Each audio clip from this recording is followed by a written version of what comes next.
What's up, everyone? It's Matt Brozick, and I got an unboxing review for you. This is going to be the Tinkerbell kit from I'm not sure if it's pronounced Pathos or Pathos Creations. I'm not sure it's one of those ways. Anyway, this is the Tinkerbell kit that he released a while ago, actually, and I just finally was able to get my copy. Packing is excellent, as you can see. There was some like kind of stuffing in here, but I took that out. But I wanted to show this because every single piece is labeled very nicely, actually. Wrapped it very carefully. And this is a heavy piece. I didn't expect it to be this heavy. This is a 1/6 scale kit, or 1/6 or 1/7. I'm not sure exactly the actual scale because Tinkerbell is a fictional character. Sculpted by Roberto Von Behr, not Von Braun. I always messed it up and say Von Braun because it's easier to say, but Roberto Von Behr. And I have a bunch of kits from Pathos. I've got a Savage Rogue. I've got the... what else do I have? I've got his Catwoman. I've got a few others. He puts out a nice product, and from what I've seen, this is a really nice kit overall in general, just from the casting perspective. So everything's wrapped up and labeled here. Key, the head. There's a lot of pieces to this kit. Pretty elaborate setup. What's this? Large spool. So it's a little deceptive seeing pictures of it. Here's the pin cushion. Legs, yarn number 2, small wings. It has translucent wings, which is really nice. Arms. I've seen a lot of build-ups of this already. A lot of really cool paint-ups. John Allred just did a really nice one. Thimble, torso, large wings. Oh, you got some real pins for the pin cushion. 2 small spools. It's a pretty elaborate piece. Yarn. Metal hairs. I'm not sure what that is. And then the base. So let's open some of this up. And I'll try to save the packaging because this is, again, I'm so busy with commissions. I don't know when or when I'll ever get a chance to do this. So I want to save as much of the packaging as possible so I can put it back the way he has it backed up, because it's done extremely well, as you can see. So what I'll do is I'll pause, I'll unwrap everything, and I'll come back. That way you're not watching me undo all this stuff. Okay, so it took a while, but here are all the pieces. And I had the teeniest tiny little piece break, but it's not that big of a deal. It's a little piece of trim on the her torso was broken off in the package, but it's no big deal anyway. So here's all the pieces. So let's look at the casting on this thing. So first thing I want to show are the wings. These things are done extremely well. It's clear resin.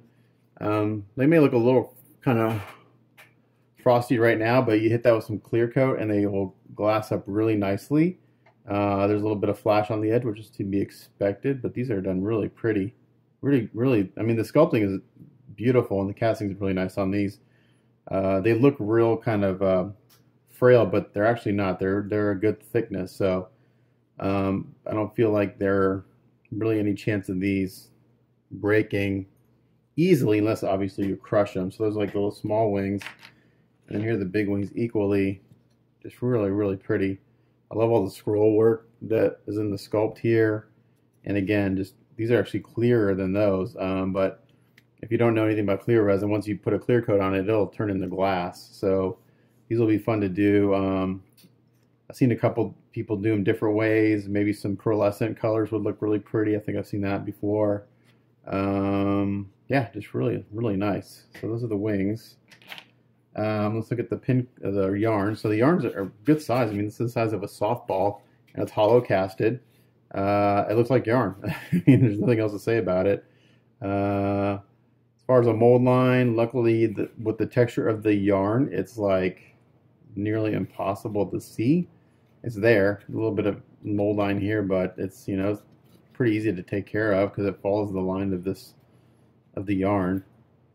So a little bit of cleanup there for the mold line, but yeah, there's one, and then here's the second one. It's a little smaller, almost the same size, just a hair smaller. But again, let's see if am I in frame? Yeah, I'm in frame. Again, hollow casted, but done really nicely. Put those to the side.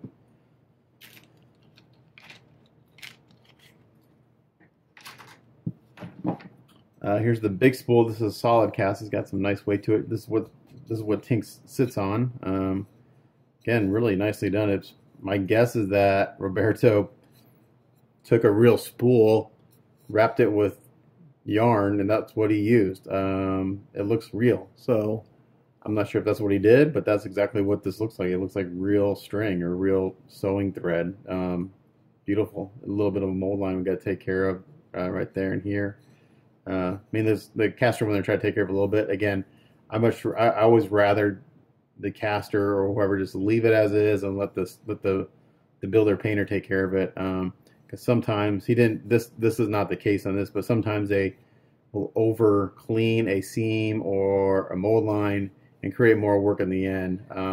Typically, what happens if there's a step in a piece, they'll try to smooth that step down, but it creates more work for the builder painter. So I just just leave it with all its little flaws. Let the builder painter take care of it. A few little bubbles got to take care of. No big deal there. We got two smaller spools. These look to be basically the same piece, just one's obviously fits in a different part of the base because of where the key is. Again, this just looks like it's real spool and thread that was casted. It's done really nice. Same little mold line I got to take care of there. Here's the pin cushion. I guess that's where our real pins go. This is solid also. Again, this looks like it was someone took a real pin cushion and molded it. It looks really great. So, not sure if this is actually sculpted Roberto or if this was actually a pin cushion that was molded. If it was sculpted, it's pretty damn impressive because the fabric texture is spot on. I mean, this looks like exactly what my grandmother had when in her sewing kit. So, really nicely done. We got a thimble. So this will give you an idea of what size Tinkerbell would be in real life. If this is a thimble, you'll see how big Tinkerbell is, compared to that. But this looks really nicely done. I'll paint up nicely. And then we have a pair of scissors. I think they basically took a real pair of scissors again and just molded it. Because why not? Why would you spend the time sculpting that if you can find a real pair and mold it? It'd be much easier. There's one thing that they did not include in the kit that they were trying to was a comb. I know initially Roberto had tried to sculpt the comb and it was just not working out well because the teeth were so fine and to mold it would have been a nightmare. So they opted on not doing that. I thought they said they were going to include a comb. It's no big deal. You can go buy yourself a comb and put there some sewing needles or knitting needles. These are a little warped, but they're long resin pieces, so a little heat will straighten those up, but nicely done. I may put depending on how these supposed to go in, I may put a point on these. I may have to look at some reference photos to see how this all goes together, but typically a knitting needle will have a point on the end. Not a sharp point, but just a point. And then this really beautiful key. Again, just reminiscent of kind of the Tinkerbell fairy world. Nicely done. Let's look at Tink. So let's look at our face sculpt first, because that's what kind of Roberto was known for, and he delivers as always on this one. Just really pretty. She's got this real kind of young, fairy look to her. Love the pointed ears. Got some bubbles I got to take care of in that ear. And I got some resin sludge in the hair I've got to take out. No big deal there. And then they actually molded or casted the little hair strands in metal, in white metal. So I really like that touch because these things are extremely fragile. So every other resin kit that I have that has these little hairs, it comes in resin. And you just know that once they're on the piece, you can't leave them separate. You have to glue them on because there's no way to attach them. They're so small. That one little bump, they're going to break. So it's nice that they include a white metal. So if you do bump it, more than likely it'll just kind of break off the head, and you can glue it back on and do a touch up to the paint. But if that strand broke, that's a nightmare to fix. So I'm not going to take the tape off. But really nicely done on the face sculpt there. Real pretty. And then I'll show you, this is the torso, and I'll show you where that little piece broke. Basically, Roberto does a lot of really fine sculpting on his pieces, on the clothing or the costume. and there's like one little tip of a leaf that was floating around in the packaging, just really fragile. So what I'll probably do is put the leg on, seam it, and then glue that little piece back on, because you'll have to basically assemble her and then paint her. This looks really nice. A little bit of mold line you got to take care of. And Roberto's, famous for female sculpting and really pretty. I love the frailty of the leaves on her costume. Really nice, really delicate threading here, or lace to hold the costume on. Done really, really well. Really, really nice. Let's see. Let's look at one of the legs. So this is her. This would be her right leg. She's sitting kind of Indian style on the base, and that pegs in. I'll need a little bit of seam work. Not that big of a deal. I think I'm in frame. Yeah. It looks like it would sit in there. Maybe if I clean up this little edge right here, that'll come in.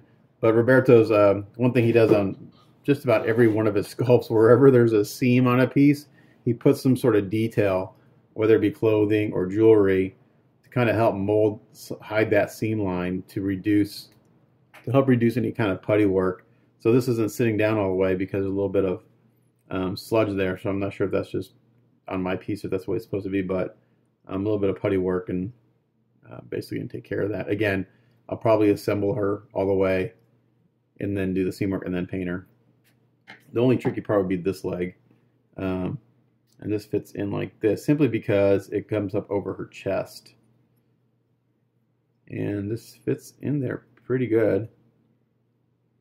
Again, I may have to go in there and clean the key up a little bit because I got a little bit of a gap, but I think with some cleanup of the key in here, some grinding away of this resin here, it'll probably sit in there pretty darn good.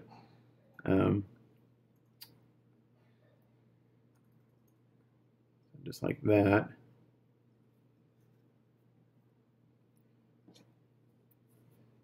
And there's some bubbles I gotta take care of. Yeah, I'll just love her pose. Yeah. So I'll show you the casting, and then I'll bring the camera down and kind of show you how this goes together. But I love the way she's situated. Her pose is just really, really kind of, I'm not sure what the right word is. Maybe innocent. Maybe that's the right word. Yeah. So that hand goes up on the knee. I mean, it's just really, really done really well. Beautiful sculpt by Roberto as usual. The guy's got some serious talent when it comes to, well, just in general, but in particular, female sculpts. And here's a good example on the arms. Roberto does this all the time. It's better on her right arm than the left arm right now, again, because hasn't been any cleanup on this. But they take this all apart, and they put her right arm in.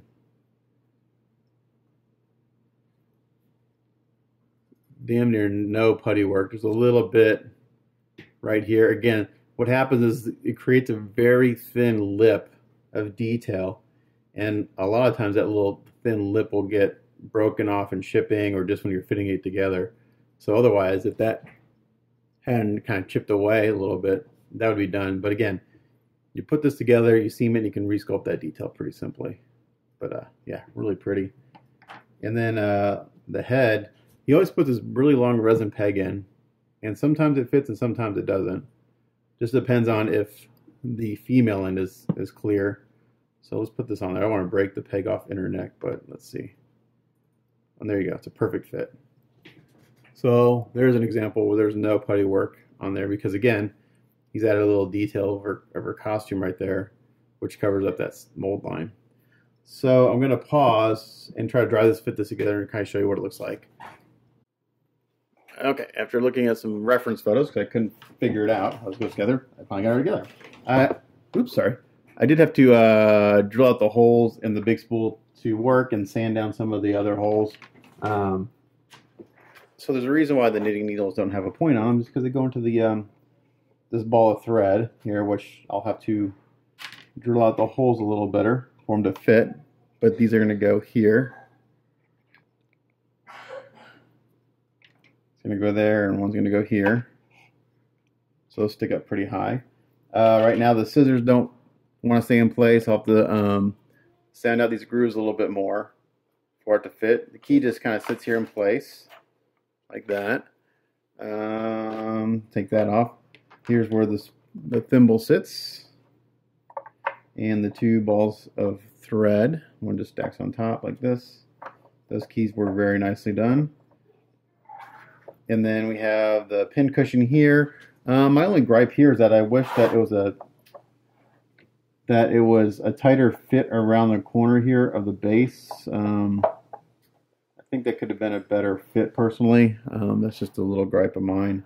So probably what I'll do is fill this whole area with Aves, slather this area with petroleum jelly, stick that in there and let it cure, and that way I can take this off and I can sculpt this and everything. It'll be a really nice tight fit in there. There's a pretty decent gap there, and not that anyone would really notice that, but I notice it. So that one little thing bugs me probably the most. And then she sits up here. Not sure how much of this I'll be able to put together without her falling apart. I don't want to drop her. Could use a little blue tack maybe to kind of hold her together a little bit. Let's see. Warm it up in my hands here.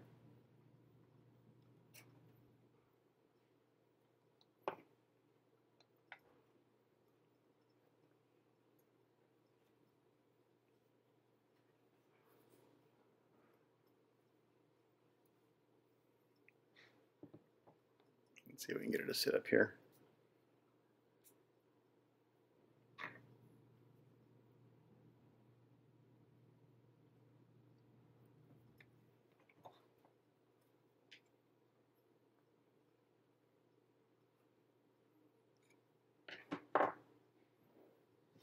The legs will need a little work to get them to fit correctly. But this is a traditionally sculpted piece. This is not a digital sculpt that's been 3D printed. I don't know if Roberto does any 3D sculpting, but everything, as far as I know, all he does is traditional sculpting.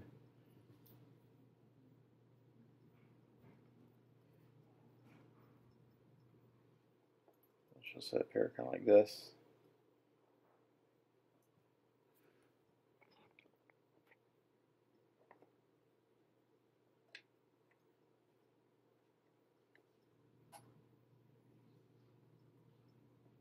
There. Actually, I think this one's got to go in first. So probably looking at this, the smart way to do this is to get the arms kind of seamed but removable and paint those separate. Because once she's all together, there's no way you can get paint in all these areas. So basically, even the legs, probably get those fitting really well, but still make them removable. So I'm just going to stick some blue tack in there. So she's not going to be obviously fit real well, but you'll get a sense of what this looks like. For anyone who hasn't seen this piece. And again, statue guys may not be interested in this, but anyone who's into 1/6 scale, 1/7 scale type stuff, I'm not sure if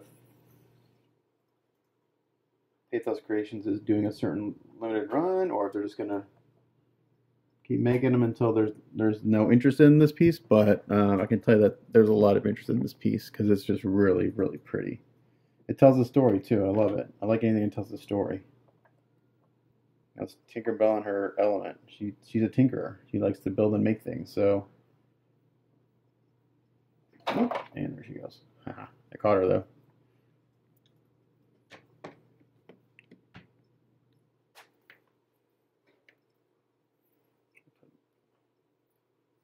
See if I can get her to stay up there a little bit better.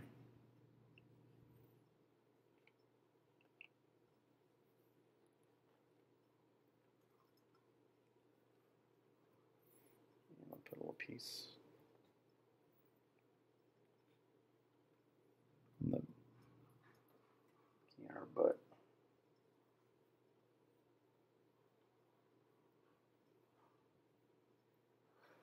Alright, so now she's really crappily put together, but now she's sitting up there. She shouldn't fall off again, I don't think. And then the wings. My daughter's hacking downstairs. Been hacking for like a week. That peg's in there. Wow, those fit really nicely. And then these guys, I think, I'll have to look. I think they go on top, but they're not. There's no key for it right now. Or is there? Is there a key there? No, I think they're supposed to.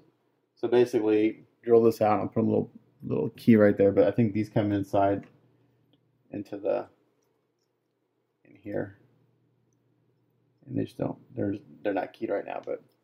Really, really pretty piece. Really fun. Just a really cool little. Tells a great story. I love it. And the sculpting is amazing.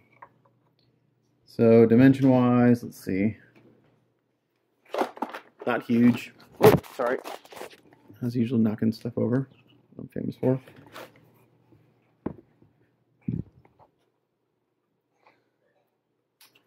So depth-wise, the base. As deepest point is about 9 inches, and the width